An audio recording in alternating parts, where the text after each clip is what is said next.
नमस्कार, मैं हूं उपासना। दोस्तों, भारत गांवों में बसता है और विकसित भारत 2047 का सपना तभी साकार हो सकता है जब देश के गांव आर्थिक, सामाजिक और प्रशासनिक रूप से सशक्त हों। उत्तर प्रदेश इस दिशा में पूरे देश के सामने मिसाल पेश कर रहा है। योगी सरकार के सत्ता संभालने के बाद जो विकास उत्तर प्रदेश के गांवों ने देखा, वो कभी सिर्फ सपना था। आज वही सपना हकीकत बनकर गांव-गांव में नई ऊर्जा और आत्मविश्वास भर रहा है। साल 2017 से पहले उत्तर प्रदेश के गांव बुनियादी सुविधाओं की भारी कमी, आवास, बिजली, सड़क और पीने के पानी जैसी समस्याओं और पंचायतों में संसाधनों और क्षमता का अभाव। कागज पर तो योजनाएं थीं, लेकिन जमीन तक पहुंच नहीं थी। नतीजा, गांव पीछे रह गए और शहरों पर बोझ बढ़ता चला गया। 2017 के बाद तस्वीर बदली। उत्तर प्रदेश में सत्ता संभालने के बाद योगी सरकार ने ग्रामीण विकास को सिर्फ योजना नहीं, एक मिशन की तरह लिया। घर, सड़क, रोजगार, पानी, पंचायत, हर मोर्चे पर एक साथ काम हुआ। नतीजन, गांवों में भरोसा लौटा और विकास दिखने लगा। आवास, सड़क, रोजगार, जल संरक्षण और पंचायत सशक्तिकरण, हर स्तर पर जवाबदेही और निगरानी सुनिश्चित की गई। हम लोग तो सबसे पहले इस बात के आभारी हैं कि आदरणीय प्रधानमंत्री जी ने पूर्व प्रधानमंत्री, उत्तर प्रदेश के पूर्व मुख्यमंत्री, किसानों के मसीहा चौधरी चरण सिंह जी को किसानों के प्रति और देश के प्रति उनकी सेवाओं के लिए भारत रत्न से सम्मानित करके देश के किसानों के मान को, उनकी गरिमा और उनके गौरव को बढ़ाने का काम किया। आज डबल इंजन की सरकार किसानों के हित के लिए किए जाने वाले इन कार्यों का ही परिणाम है। जब 17 में आए थे कृषि ऋण मोचन का कार्यक्रम लघु और सीमांत किसानों का, पहले किसान एजेंडे का हिस्सा ही नहीं था। चुनाव के अंदर लोग भले ही भाषण कर लें, लेकिन शासन की किसी भी स्कीम का पार्ट नहीं था। और आज हम इस बात को कह सकते हैं कि किसान को शासन की हर योजना प्राथमिकता के आधार पर उपलब्ध करवाई जा रही है। आज बिचौलिया अन्नदाता किसान की फसल का दाम नहीं तय करता है, अब किसान अपनी फसल का दाम तय करता है और सरकार अगर मार्केट में उसको मिलेगा अच्छा दाम तो मार्केट में बेचेगा, नहीं तो सरकार उसको खरीदने का काम करेगी। और हमारी सरकार सफलतापूर्वक इन कार्यक्रमों को आगे बढ़ाने का काम कर रही है। उत्तर प्रदेश के अंदर क्या धान की फसल हो, क्या गेहूं की फसल हो, क्या चना हो, क्या सरसों हो, क्या बाजरा हो, मक्का हो, कई गुना उत्पादन बढ़ा है, कई गुना उत्पादन बढ़ा है। लागत कम हुई है, उत्पादन ज्यादा बढ़ा है और यही मुनाफे का आधार है, यही किसान की समृद्धि का आधार है। सबसे पहले बात सम्मान के साथ सिर पर छत की। ग्रामीण विकास की सबसे बड़ी पहचान है एक पक्का घर। योगी सरकार आने के बाद यानी 2017 से 2025 के बीच उत्तर प्रदेश में 56,80,000 से ज्यादा परिवारों के लिए पक्के घरों का निर्माण हुआ। प्रधानमंत्री आवास योजना ग्रामीण के तहत 36,57,000 घरों को मंजूरी मिली और 36,34,000 घर पूरे किए गए। यानी सिर्फ ईंट गारे की इमारतें नहीं बनी, लोगों की जिंदगी बदलने वाले आशियाने बने। इतना ही नहीं, विधानसभा शीतकालीन सत्र के दौरान 23 दिसंबर 2025 को उत्तर प्रदेश ग्रामीण आबादी विधेयक यानी घरौनी कानून को पारित कर दिया गया है। इस कानून से गांव में आबादी की भूमि पर रहने वाले लोगों को वो अधिकार मिला जिसका वो सालों से इंतजार कर रहे थे। अब ग्रामीण अपने घरौनी दस्तावेजों के आधार पर घर बनाने, मरम्मत कराने या बाकी जरूरतों के लिए बैंकों से कर्ज ले सकेंगे। सिर्फ लोन ही नहीं, आबादी भूमि से जुड़े स्वामित्व रिकॉर्ड्स में संशोधन, नामांतरण और सुधार की प्रक्रिया भी अब पहले से कहीं ज्यादा आसान हो जाएगी। स्वामित्व योजना को लेकर केंद्र और उत्तर प्रदेश सरकार के बीच एमओयू हो चुका है। प्रदेश के 1,10,344 गांवों तक इस योजना के अंतर्गत अधिसूचित किया गया है। इनमें से गैर आबादी गांवों को छोड़कर 90,573 गांवों में ड्रोन सर्वेक्षण भी पूरा हो चुका है। 9 मई 2025 तक करीब 1 करोड़ 6 लाख से ज्यादा घरौनियां तैयार की जा चुकी हैं, जिनमें 1 करोड़ 1 लाख से अधिक घरौनियां ग्रामीणों को सौंपी भी जा चुकी हैं।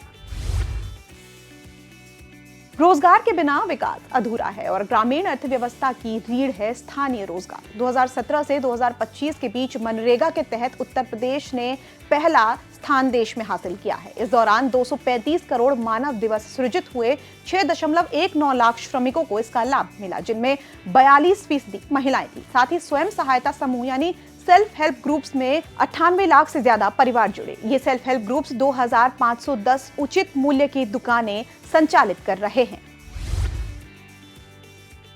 साल 2025 खत्म होते होते योगी सरकार ने किसानों को एक बड़ी राहत दी है। केंद्र सरकार की पीएम किसान सम्मान निधि और पीएम फसल बीमा योजना के साथ अब यूपी सरकार किसानों की आर्थिक मजबूती के लिए खुद आगे बढ़कर कदम उठा रही है। इसी कड़ी में सीएम योगी आदित्यनाथ ने मुख्यमंत्री कृषक समृद्धि योजना के तहत लघु और सीमांत किसानों को मिलने वाले ऋण की ब्याज दर घटाकर 6% कर दी है। 21 दिसंबर 2025 को लखनऊ में आयोजित एक कार्यक्रम में मुख्यमंत्री ने इस फैसले का ऐलान किया था। इस कदम का उद्देश्य साफ है, किसानों को सस्ता कर्ज, कम वित्तीय दबाव और खेती को आत्मनिर्भर बनाना। योगी सरकार का ये फैसला विकसित उत्तर प्रदेश 2047 के विजन में किसानों को विकास की धुरी बनाने की दिशा में एक अहम कदम है। इस अवसर पर मुझे अन्नदाता किसानों के लिए एक और व्यवस्था करनी है, और वह करना है कि प्रदेश के अंदर हम लोग उत्तर प्रदेश सहकारी ग्राम विकास बैंक एलडीबी का जो रेट ऑफ इंटरेस्ट है लगभग 11.5% है। किसान उससे लोन लेता है लेकिन उसके बहुत ब्याज देना होता है। अब हम लोग इसको कम करने की दिशा में आगे बढ़ रहे हैं और इसके लिए मैं चाहूंगा कि यह लोन अब किसान को 6% पर मिले। इसमें राज्य सरकार इसमें योगदान देगी और 6% में केवल किसान को, लघु और सीमांत किसान को हम इस सुविधा का लाभ देंगे। लघु और सीमांत किसान को प्रदेश के अंदर मुख्यमंत्री कृषक समृद्धि योजना के अंतर्गत हम लोग 6% पर इस ब्याज को एलडीबी के माध्यम से उपलब्ध करवाएंगे और जो बाकी बचेगा उसमें गवर्नमेंट इसमें अपना योगदान देगी। ग्रामीण विकास की रफ्तार का सीधा रिश्ता है कनेक्टिविटी से। 2017 से 2025 के बीच ब्लॉक मुख्यालयों को 2 लेन सड़कों के जरिए जोड़ा गया। 1385 किलोमीटर नई सड़कें बनी और करीब 25,000 किलोमीटर सड़कों का चौड़ीकरण किया गया। मजबूतीकरण भी किया गया और इससे गांव में बाजार और बाजार के अवसर की दूरी कम हुई है।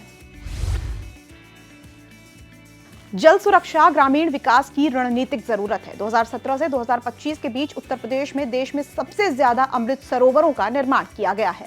अटल भूजल योजना के तहत 550 ग्राम पंचायतें इसमें शामिल की गई हैं। इसका असर जल संरक्षण, सिंचाई और रोजगार तीनों पर साफ दिखा। गांव तभी मजबूत होता है जब पंचायत मजबूत होती है। योगी राज में यानी 2017 से 2025 के बीच उत्तर प्रदेश में 779 कॉमन सर्विस सेंटर और 24,489 पंचायत भवन बनाए गए हैं। हर गांव पंचायत में ग्राम सचिवालय और पंचायत सहायक की तैनाती भी की गई है, यानी योजनाओं का सीधा लाभ। आपने देखा होगा 13 और 14 अगस्त को उत्तर प्रदेश विधानसभा में लगातार 26 से 28 घंटे तक एक चर्चा को हम लोगों ने विधानसभा सत्र के दौरान आगे बढ़ाया था, जिसका विषय था कि विकसित भारत, विकसित उत्तर प्रदेश।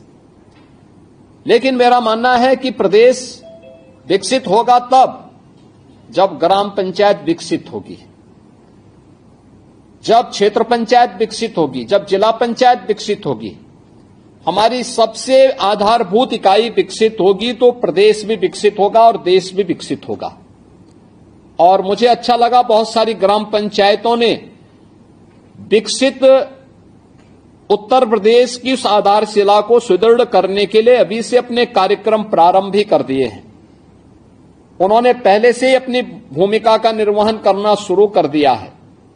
अलग अलग क्षेत्रों में अलग अलग कार्य हो रहे हैं और उसी दृष्टि से जो परिवर्तन आया है पिछले 8 वर्षों में, याद करिए 2016-17 में उत्तर प्रदेश की कुल जो आय थी, जीएसडीपी थी, हमारी जो अर्थव्यवस्था थी उत्तर प्रदेश की, ये देश के अंदर 7वें 8वें स्थान पे आती थी और इसमें कुल पूंजी थी 12,75,000 करोड़ की।